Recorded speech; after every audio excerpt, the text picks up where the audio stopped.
structure for whether.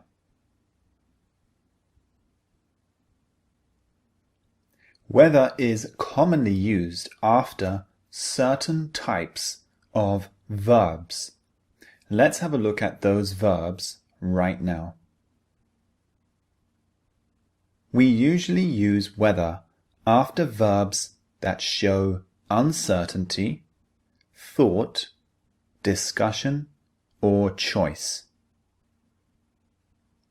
So have a look at these examples just below. James doesn't know whether it's a good idea to do his driving test again. Now look at the underlined verb, doesn't know. This is showing uncertainty or thought. So he's thinking about whether it's a good idea to do his driving test again. The second example reads, "We are debating whether to move house." So debating shows thought or discussion about something. In this case, the couple are debating whether to move house. And the last example, "My lawyer is advising me whether to take legal action or settle out of court." The verb advising shows discussion and choice. His choice is to take legal action or settle out of court. All these verbs show a level of uncertainty, thought, discussion, or choice, and can be followed by whether.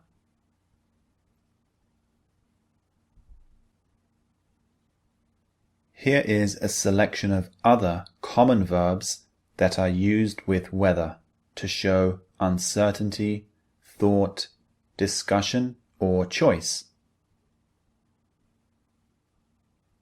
The first verb is consider. Have a look at the example.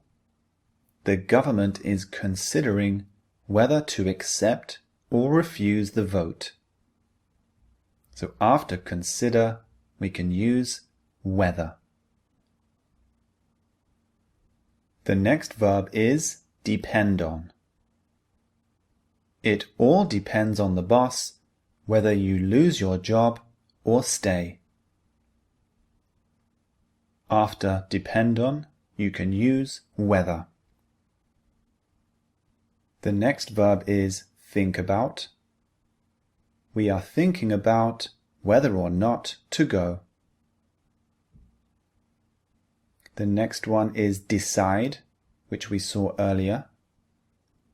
When will you decide whether or not to accept the job?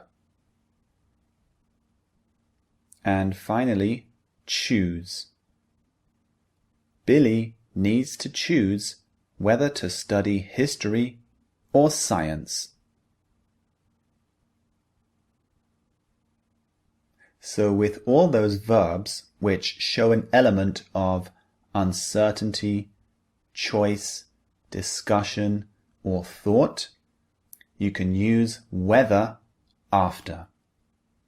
Now there's one more very common structure that I'd like to show you. Another common pattern with whether is whether plus or not. Whether or not. Have a look at the examples below.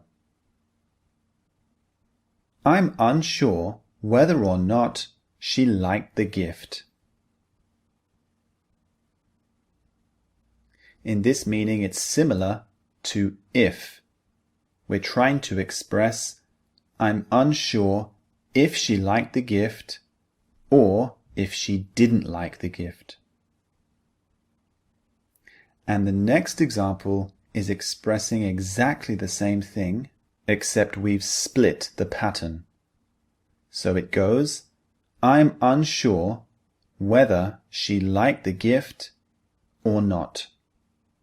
so we can put or not at the end of the sentence if we wish.